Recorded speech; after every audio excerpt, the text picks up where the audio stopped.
உலக செய்திகள் முதல் உள்ளூர் செய்திகள் வரை உங்கள் கண்முன்னே. நியூஸ் 16 செய்திகள் உடனுக்குடன். பண்ருட்டி பகுதியில் அரசால் தடை செய்யப்பட்ட ஹான்ஸ் உள்ளிட்ட போதைப் பொருட்கள் விற்பனையில் ஈடுபட்டவர்களை கைது செய்து கடைகளுக்கு சீல் வைத்து காவல்துறையினர் அதிரடி நடவடிக்கை மேற்கொண்டு வருகின்றனர்.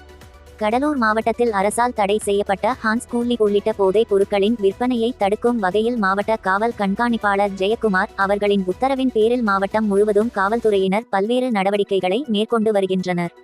இந்நிலையில் கடலூர் மாவட்டம் பண்ருட்டி மணிநகர் பகுதியில் ஜெயச்சந்திரன் என்பவருக்கு சொந்தமான மளிகை கடையில் அரசால் தடை செய்யப்பட்ட ஹான்ஸ் கூலி உள்ளிட்ட போதைப் பொருட்கள் சட்டவிரோதமாக விற்பனை செய்து வருவதாக பண்ருட்டி உட்கோட்ட துணை கண்காணிப்பாளர் ராஜா அவர்களுக்கு கிடைத்த ரகசிய தகவலின் பெயரில் காவல் ஆய்வாளர் வேலுமணி தலைமையிலான தனிப்படை காவல்துறையினர் மளிகை கடையை சோதனை செய்ததில் தின்பண்டங்கள் அடுக்கி வைக்கப்பட்ட கபோர்டில் ரகசிய அறை அமைத்து நூதன முறையில் ஹான்ஸ் கூலி உள்ளிட்ட போதைப் பொருட்களை ஜெயச்சந்திரன் விற்பனை செய்தது தெரியவந்தது. இதைத் தொடர்ந்து ஜெயச்சந்திரனை கைது செய்த தனிப்படை காவல்துறையினர் அவரிடமிருந்து ஹான்ஸ் கூலி உள்ளிட்டவைகளை பறிமுதல் செய்தனர். இதைத் தொடர்ந்து ஜெயச்சந்திரனின் மளிகை கடைக்கு காவல்துறையினர், உணவு பாதுகாப்புத்துறை அதிகாரிகள், நகராட்சி ஊழியர்கள் சீல் வைத்து அதிரடி நடவடிக்கை மேற்கொண்டனர். அப்போது சீல் வைக்கப்பட்ட மளிகை கடையின் கதவில் தமிழக அரசால் தடை செய்யப்பட்ட குட்கா பொருட்கள் விற்பனை இல்லை என அச்சிடப்பட்ட நோட்டீஸ் ஒட்டப்பட்டு இருந்தது அங்கிருந்த அதிகாரிகள் மற்றும் செய்தியாளர்கள் இடையே நகைப்பை ஏற்படுத்தியது.